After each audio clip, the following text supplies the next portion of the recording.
him. They say, may my parents be sacrificed for you, sallallahu alayhi wa sallam. This is how much they loved Rasulullah sallallahu alayhi wa sallam. And this Sahih hadith would say, you're not a true mu'min, you're not a true believer until you love Sayyidina Rasulullah sallallahu alayhi wa sallam more than your parents, more than your children, more than anything that you possess. O kama qala Nabi alayhi salatu wassalam. You've heard these hadiths, right? These are common hadiths. You've heard these hadiths. But this is what the Sahaba radiallahu ta'ala said to the Prophet alayhi salatu wassalam. And they tell you only imitate him, that's enough. And Shaykh Sadr, he mentioned, he said that the Sahaba radiallahu ta'ala said, Ya Rasulullah, khulukta mubarra min kulli aybin. Ya Rasulullah, Allah created you free from error. He created you free from deficiency. He made you perfect, sallallahu alayhi wa sallam. Hazrat Hassan bin Sabit radiallahu ta'ala, this is a Sahih hadith in Muslim. And he sits on the pulpit of the Messenger of Allah sallallahu alayhi wa sallam. And he recites these verses.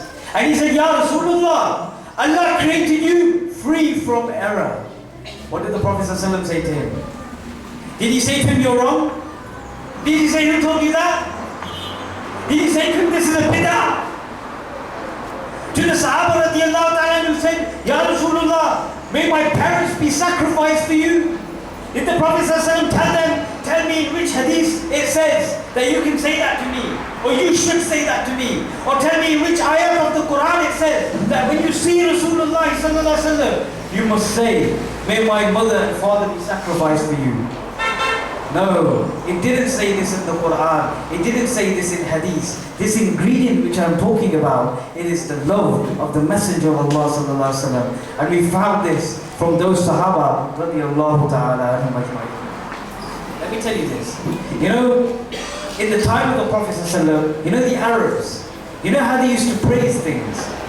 They used to contrast it with beauty, with the sun, the moon, the stars, the skies. They used to talk about nature, and they used to compare and contrast beauty with nature. So maybe they would say to you, your smile is like the stars. This is how they would talk. Let me tell you this. One Sahabi radiallahu ta'ala, this is in the Shama'il of Tirmidhi. And one Sahabi, he says, on one night, he said, there was a full moon. And on this night I seen Rasulullah sallallahu alaihi wasallam, and he said the Prophet sallallahu alaihi wasallam was wearing red clothes. He was wearing red clothes. And he said, I looked at the moon, and I looked at Sayyidina Rasulullah sallallahu alaihi wasallam. He said, and I looked at the moon, and I looked at Sayyidina Rasulullah sallallahu alaihi wasallam. And he said, and I looked at the moon, and I looked at Sayyidina Rasulullah sallallahu alaihi wasallam. He said, I looked back and forth, over and over. And he said, finally I came to the conclusion that Rasulullah sallallahu alaihi wasallam is more beautiful, radiant and illuminate than the moon itself. This is a Sahabi radiallahu ta'ala an. He's looking at the Prophet sallallahu alaihi wasallam with his own eyes. We've never seen Rasulullah sallallahu alaihi wasallam with our own eyes. Not in a physical form. This is a man who belongs to that class of people called the Sahaba. The most intelligent people in the world. And he's telling you his personal account. He's saying, I'm looking at the moon. I'm looking at Sayyidina Rasulullah sallallahu alaihi wasallam. And the Prophet alayhi salam is more beautiful and more radiant than the moon itself. And you know the companions, they say they used to observe Rasulullah sallallahu alaihi wasallam in a lot of detail. And they say when it was a dark night and they seen Rasulullah ﷺ walking from far away, they said on one particular evening it was raining. It was just spitting it down with a little bit of rain. And they said as it rained and it was dark, and they said from a distance we could see the droplets of water pass by the chehra of Rasulullah ﷺ. And they said, Wallahi, as the water passed by the face, the Mubarak face of Rasulullah sallallahu alaihi wasallam, the droplets of water, they sparkled with nur. as they passed by the Chehra Anwar of Rasulullah sallallahu alaihi wasallam, they sparkled with noor. Why? Because Rasulullah sallallahu alaihi wasallam was noor. And they say the Prophet alayhi salam, he had a gap here between their teeth. Between the Mubarak teeth here, the Prophet ﷺ had a gap. And they say every time Rasulullah would smile, Noor would emanate from their mouth. Noor would emanate from their mouth. قَدْ جَاءَكُم مِّنَ اللَّهِ نُورٌ وَكِتَابٌ مُبِينٌ. Allah says in Surah Ma'idah verse 15 that the Prophet ﷺ, he is Noor. And whilst I'm telling you about Noor, just slightly I want to digress from my topic. Just one hadith of Rasulullah sallallahu alaihi wasallam. And I tell you this, there was two companions with the Prophet alayhi salatu wasalam, and it was late in the night. In those days they didn't have street lamps. They didn't have street lamps, and they had no light to go home, and they couldn't see where they were going. It was pitch black. And you know what Rasulullah sallallahu alaihi wasallam did to assist them, to help them? The Prophet ﷺ took a twig, he broke a twig, and they rubbed it on their Mubarak legs sallallahu alaihi wasallam. The Prophet ﷺ, and this is Bukhari and Muslim by the way, this hadith is muttafaq alayh. The Prophet ﷺ rubbed this twig against their legs sallallahu alaihi wasallam. You know what happened to the twig? It became illuminated with noor. It became illuminated with light. And as the companions walked home, they held the twig before them like this, and they illuminated their pathways so they could see where they were going. It illuminated their pathways. And when they came to a particular juncture when they had to separate, they thought, what will we do now? We only have one twig, we're going two different directions. So they decided to split the twig and go their different ways. And they say even after they had split the twig, it was still enough for them to see the pathways and find their way home. Alhamdulillah ta'ala. And the mosque of Sayyidina Rasulullah sallallahu alaihi wasallam, they say there was a man who shook the hand of Sayyidina Rasulullah sallallahu alaihi wasallam. He said when I shook the hand of the Prophet alayhi salam, he said, I smelled the musk of Rasulullah for 3 days on my hand. I smelled the musk of Sayyidina Rasulullah on my hand for 3 days. This is for doing salam with them once, sallallahu alayhi wasallam. This was the natural perspiration of the Prophet alayhi salam. It was the most sought after ittar in all of the Arabian Peninsula. Sayyidah Aisha Siddiqa radiallahu ta'ala, at the request of many people, would try and collect the beads of sweat which came from the Mubarak forehead of the Prophet ﷺ. Everybody was after this. This was the natural perspiration and the bodily perspiration that came from Sayyidina Rasulullah sallallahu alayhi wa sallam. Alhamdulillah ta'ala, this is humans. And this is what Sahaba radiallahu ta'ala related about the Prophet sallallahu alayhi wa sallam. Let me take it to another level. Let me tell you how animals reacted when they see the Prophet ﷺ. Animals! They say, Rasulullah ﷺ, to make their grandchildren happy, Sayyidina Imam Hassan, Imam Hussein, they bought them a donkey. They bought them a donkey. And they said every time the donkey seen the Prophet ﷺ, the donkey began to dance. The donkey would dance, he would celebrate because he recognized Rasulullah sallallahu alayhi wasallam. He recognized the Prophet of Islam, and he would begin to dance every time he sees Sayyidina Rasulullah sallallahu alayhi wasallam. And one time, and this is Sahih hadith that I'm giving you. At one time, a camel, they say he was a crazy camel. He seen the Prophet alayhi salatu wasalam. You know what he did? He came to the Prophet ﷺ and he bowed to the Prophet. He prostrated to the Prophet ﷺ. And they said to the Prophet ﷺ, they said, Ya Rasulullah, sallallahu alaihi wasallam, why can he prostrate to be allowed to prostrate to you, Ya Rasulullah? Sallallahu Alaihi Wasallam. You know the Prophet ﷺ told them? He said, no. He said, this camel, he's a crazy camel. He doesn't understand. Even in his own Sharia, he doesn't understand. And he's seen me, he recognized me. And out of his love, he prostrated to me. But you and your Sharia is different. The only entity you are allowed to prostrate to is Allah subhanahu wa ta'ala. But you see here the love of these animals. And what about inanimate objects? The Prophet ﷺ said, he said, in the streets of Makkah, before the announcement of Nubuwwat, before the announcement of prophethood, he said, I would walk in the streets of Makkah, there was a particular stone. Every time the stone seen me, you know what they said? As-salatu was-salamu alayka, Ya Rasulullah. Salat and salam be upon you, O Messenger of Allah sallallahu alaihi wasallam. This is in Tirmidhi. This hadith is in Tirmidhi. Let me ask you a question.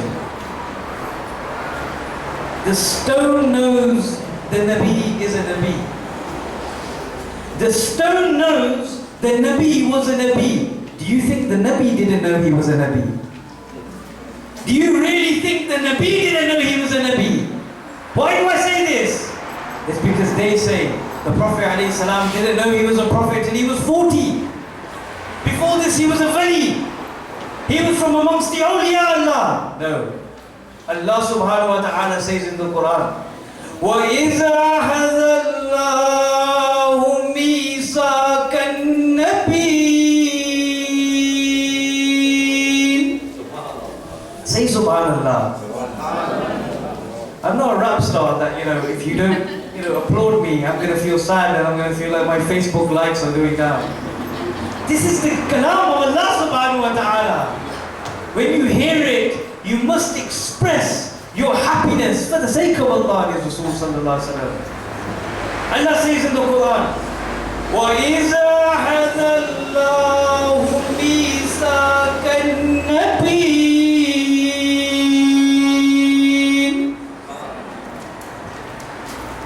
Subhanallah. Everybody say Subhanallah. This is how the Sahaba radiallahu ta'ala responded. Allah says in the Quran that I gathered the souls of all the prophets. I gathered the souls of all the prophets.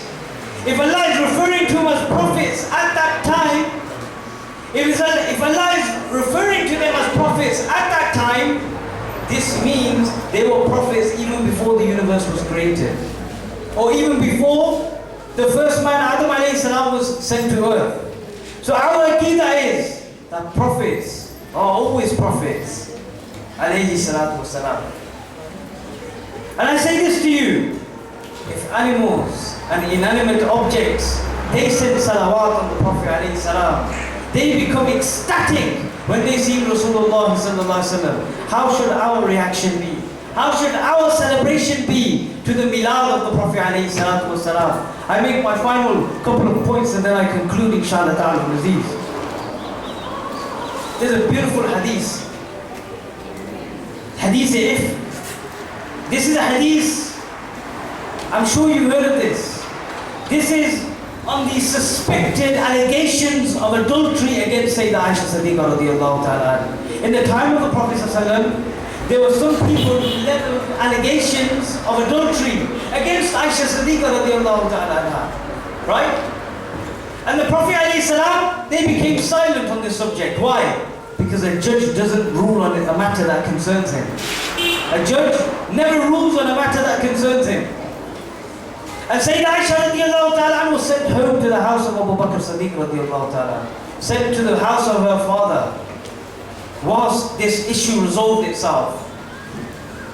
And later we realize that Allah subhanahu wa ta'ala revealed verses in favor of Aisha radiallahu ta'ala to say that she was innocent and that she didn't commit such a heinous offense as adultery.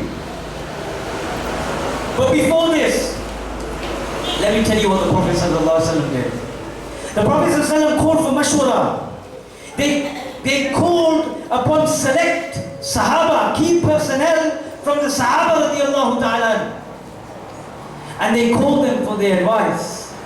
And from amongst them was Sayyidina Abu Bakr as-Siddiq radiallahu ta'ala. And the Prophet alayhi salam asked Abu Bakr, Ya Abu Bakr, what is your opinion on this?